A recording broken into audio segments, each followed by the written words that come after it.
What happens when an avoidant realizes you're not just another casual connection, but someone who might actually matter to them? You'll know when this shift happens because their entire behavior changes overnight. One day you're texting regularly, making plans, and everything feels natural. The next day, they're distant, distracted, and suddenly too busy for the things they were excited about before. It's like someone flipped a switch in their brain that said danger ahead. This isn't random mood swings or them losing interest. This is their nervous system recognizing that you've crossed from the safe zone into territory that could actually hurt them if it goes wrong. When avoidants feel someone getting too close, they don't just pull back. They activate an entire arsenal of protective behaviors designed to create distance without having to admit they're scared. Understanding what these behaviors look like can save you months of confusion, self-doubt, and trying to fix something that was never broken in the first place. You weren't doing anything wrong when they started acting differently. You were actually doing everything right, which is exactly what terrified them. The first thing avoidants do when they feel you getting close is create emotional distance through practical excuses. They don't say, "I'm scared of how much I like you," because that would require vulnerability they're not ready for. Instead, they suddenly become incredibly busy with work, family obligations, or personal projects that somehow didn't exist when you first started connecting. These aren't necessarily lies. Avoidants are masters at convincing themselves that everything else in their life suddenly needs urgent attention the moment a relationship starts feeling significant. It's easier to be genuinely busy than to confront the fact that they're running from intimacy. You'll notice they stop initiating contact as much, take longer to respond to messages, and seem less enthusiastic about making plans. When you do spend time together, they might seem distracted or like their mind is somewhere else. This isn't because they don't enjoy your company. It's because they're fighting an internal battle between wanting to be close to you and needing to protect themselves from that wanting. The practical excuses serve multiple purposes. They create actual distance, so the avoidant can regulate their emotions without having to hurt your feelings directly. They also test whether you'll pursue them or respect their space, giving them information about how much pressure the relationship is likely to involve. Most importantly, these excuses let them avoid taking responsibility for their fear. It's easier to be too busy for someone than to admit you're too scared of caring about them. The excuses protect their self-image while creating the distance their nervous system is demanding. The second behavior you'll see is what I call strategic emotional unavailability. This is different from their natural emotional reserve. This is deliberately becoming less responsive, less engaged, and less emotionally present than they were before. They might stop sharing personal information they were previously comfortable discussing. Conversations that used to flow naturally start feeling forced or surface level. They become harder to read, giving shorter responses and volunteering less information about their thoughts and feelings. This strategic unavailability serves as a defense mechanism against the intimacy they were starting to feel. By becoming emotionally inaccessible, they're creating a barrier that protects them from having to deal with their own growing feelings or yours. What makes this particularly confusing is that they might still be physically affectionate or sexually available while becoming emotionally distant. Physical intimacy doesn't threaten their autonomy the same way emotional vulnerability does, so they can maintain physical connection while shutting down emotional access. This creates a dynamic where you feel close to them in some ways but completely shut out in others. You might have great physical chemistry and enjoy spending time together, but feel like you're not really connecting on a deeper level anymore. That's exactly what they're trying to achieve. Connection without vulnerability. The third pattern is creating deliberate conflict or finding fault with you or the relationship. When avoidants start feeling attached, they unconsciously look for reasons why the relationship won't work long-term. This serves their psychological need to justify the distance they're creating. Suddenly, things that didn't bother them before become issues. Your communication style that they found charming now seems needy. Your interest in their life that felt nice before now feels intrusive. Your desire to spend time together that was mutual before now feels pressuring. These aren't necessarily conscious manipulations. Avoidants genuinely start noticing things differently when their fear system activates. Their brain begins interpreting normal relationship behaviors through a lens of threat and pressure rather than care and connection. They might start pointing out incompatibilities that weren't problems before, questioning whether you're right for each other, or expressing doubts about the relationship's future. This serves the psychological function of making distance feel logical rather than fear-based. The fault-finding also creates conflict that justifies their withdrawal. If you're arguing about your differences or incompatibilities, they can pull back and blame it on relationship problems rather than their own fear of intimacy. The fourth behavior is what I call comparative shopping, suddenly becoming more aware of other potential options or more critical of what you're offering compared to some idealized alternative. They might start mentioning other people more frequently, talking about exes in ways they didn't before, or seeming more aware of attractive people around them. This isn't necessarily about wanting other people.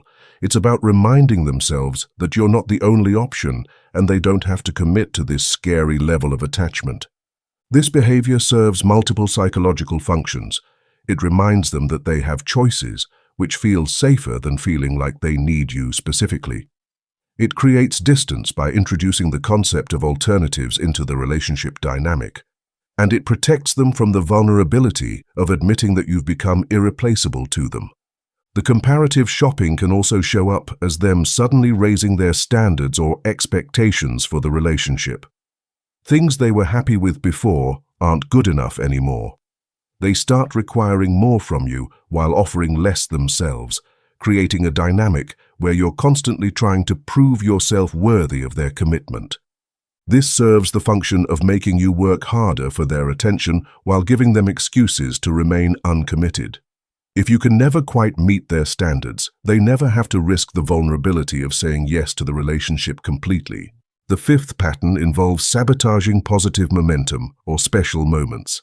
Just when things start feeling really good between you, when you're having meaningful conversations or sharing intimate moments, they'll do something to disrupt the flow.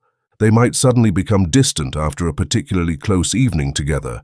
They could pick a fight right after you've had a breakthrough conversation, or they might cancel plans or become unavailable right when it feels like you're really connecting. This sabotage isn't malicious, it's protective. Those moments of genuine connection are exactly what their fear system is trying to prevent. When they feel themselves getting vulnerable or attached, their unconscious mind creates disruption to prevent them from going deeper. The sabotage serves as a reset button that brings them back to safer emotional distance. It also tests whether you'll stick around through their inconsistency, giving them information about whether you're likely to abandon them if they show their authentic selves. What makes this particularly painful is that these disruptions often come right after the best moments between you. Just when you think you're making progress in connecting with them, they create distance that makes you question whether the progress was real. The sixth behavior is future avoidance, becoming uncomfortable with or actively avoiding conversations about where the relationship is going or what you both want long-term. Before they felt you getting close, they might have been comfortable making casual plans or talking about things you might do together, but once their attachment system activates, conversations about the future start feeling like pressure and commitment they're not ready for. They'll deflect questions about relationship status, avoid defining what you are to each other, and become vague about their intentions or feelings. This isn't necessarily because they don't want a future with you. It's because talking about the future makes their feelings more real and scarier. Future avoidance also serves as a way to keep their options open psychologically. As long as nothing is defined or committed to, they can maintain the illusion that they're not really that attached and could walk away easily if needed. This behavior creates uncertainty that keeps you in a state of questioning where you stand, which serves their unconscious need to maintain power and control in the dynamic. If you're uncertain about their feelings, you're less likely to make demands or have expectations they're not ready to meet. The seventh pattern is what I call selective memory, suddenly forgetting or downplaying positive moments you've shared while focusing on problems or concerns about the relationship. They might act like meaningful conversations didn't happen, dismiss special moments as less significant than they felt at the time, or focus on minor issues while ignoring major compatibility and connection. This serves the psychological function of making the relationship feel less important and easier to walk away from. Selective memory protects them from having to acknowledge how much the relationship means to them. If they can convince themselves that the good moments weren't that good, or that the problems are bigger than the positives, they can justify maintaining distance. This behavior can be particularly confusing because you might reference a moment that felt significant to both of you, only to have them act like it wasn't important or didn't affect them the way it clearly did at the time. The eighth and often most obvious sign is them directly communicating their discomfort with the pace or intensity of the relationship. This is actually one of the healthier ways avoidants handle feeling someone get too close, because at least they're being honest about their internal experience. They might say things like, "I feel like things are moving too fast," or "I need to slow down," or "I'm not ready for this level of intensity." These statements usually come after they've been feeling overwhelmed by closeness, but haven't known how to address it directly. When avoidants do communicate their discomfort directly, it's important to pay attention to what they're actually saying, rather than trying to convince them their fears are unfounded. They're giving you accurate information about their capacity and emotional state. The key is distinguishing between someone who's afraid but working through it versus someone who's communicating that they don't want the relationship to progress. Healthy avoidants will express their concerns while also indicating they value the connection and want to find a way to make it work at a pace that feels manageable. The ninth behavior involves creating physical or logistical distance to match their emotional distance. They might suddenly become less available for in-person time, suggest taking a break from seeing each other regularly, or create practical barriers that make connecting more difficult. This could look like them suddenly being busier with work or social commitments, suggesting you both need space to focus on other priorities, or creating scheduling conflicts that reduce your time together. The physical distance serves the psychological function of reducing opportunities for intimacy and attachment. Unlike the practical excuses I mentioned earlier, this is more deliberate creation of barriers designed to slow down or halt the progression of emotional closeness. They're not just busy, they're actively structuring their life to limit intimacy opportunities. The final pattern I want to discuss is emotional testing, creating situations designed to see how you'll respond to their distance, inconsistency, or mixed signals. This isn't conscious manipulation, but rather their unconscious mind trying to gather information about whether you're safe to attach to. They might become less responsive to see if you'll pursue them aggressively or respect their space. They could be inconsistent with affection to test whether you'll become anxious or demanding. They might create minor conflicts to see how you handle disagreement and whether you'll try to control their responses. These tests serve multiple functions. They help avoidants assess whether you're likely to become clingy, demanding, or controlling if they let you get closer. They also create situations where they can observe your attachment style and emotional regulation skills. Most importantly, the tests help them determine whether you're someone who will try to change them or pressure them to be different, or someone who can accept them as they are while maintaining your own emotional stability. The crucial thing to understand about all these behaviors is that they're not about you personally or about anything you did wrong. These are automatic responses that get triggered when avoidants feel their emotional safety being threatened by the possibility of real attachment. But here's what makes this situation particularly complex. Avoidants often don't realize they're doing these things. They're not sitting around planning how to create distance or sabotage intimacy. These behaviors happen unconsciously as their nervous system tries to regulate what feels like overwhelming emotional intensity. This lack of awareness creates additional layers of confusion and pain for everyone involved. The avoidant might genuinely believe they're just busy, or that they're being reasonable about relationship pace, or that they're addressing legitimate concerns about compatibility. They're not lying when they give these explanations. They often can't see their own patterns. Meanwhile, you're dealing with someone whose behavior toward you changes dramatically, but who can't acknowledge or explain why. This creates a dynamic where you're trying to make sense of inconsistency that the other person doesn't even recognize as inconsistency. What makes this even more challenging is that pointing out these patterns to an avoidant often triggers more defensive behavior. When you try to address their distance or inconsistency directly, they might interpret your observations as pressure, criticism, or attempts to control them. This can escalate their defensive responses rather than creating the awareness or change you're hoping for. The timing of when these behaviors emerge also creates specific types of confusion and pain.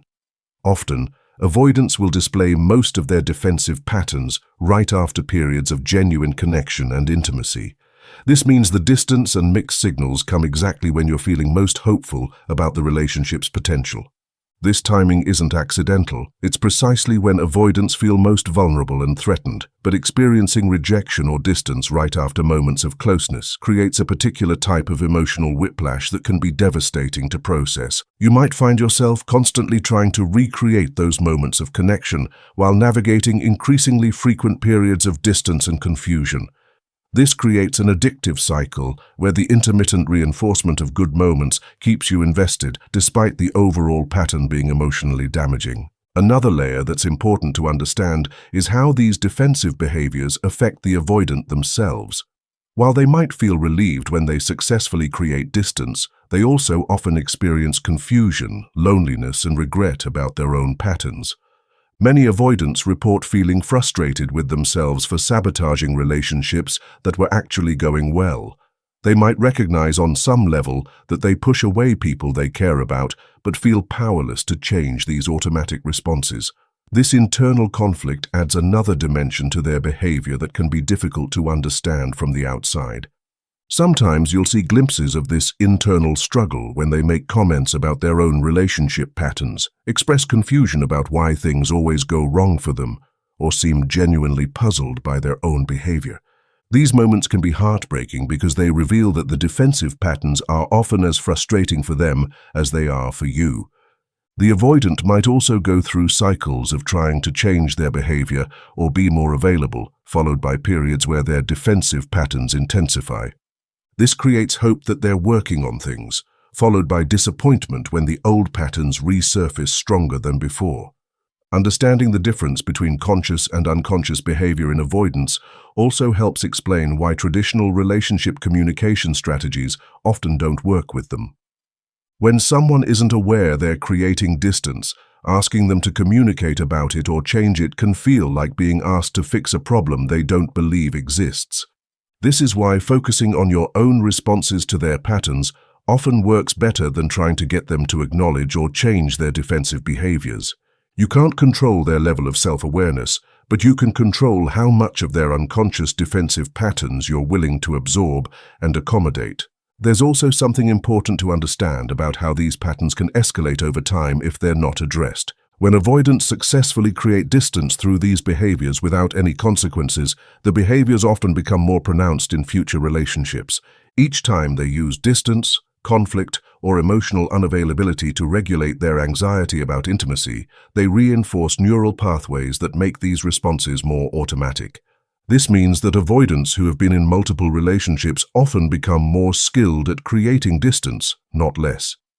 This escalation explains why some people report that avoidants seem to get worse over time rather than better, even when they're in relationships with patient, understanding partners. Without conscious work to address these patterns, they tend to become more entrenched rather than naturally improving. The impact on your own attachment system is another crucial factor that often gets overlooked. Being in relationship with someone who creates distance when you get close can trigger anxiety and pursuit behaviors even in people who are normally secure in relationships.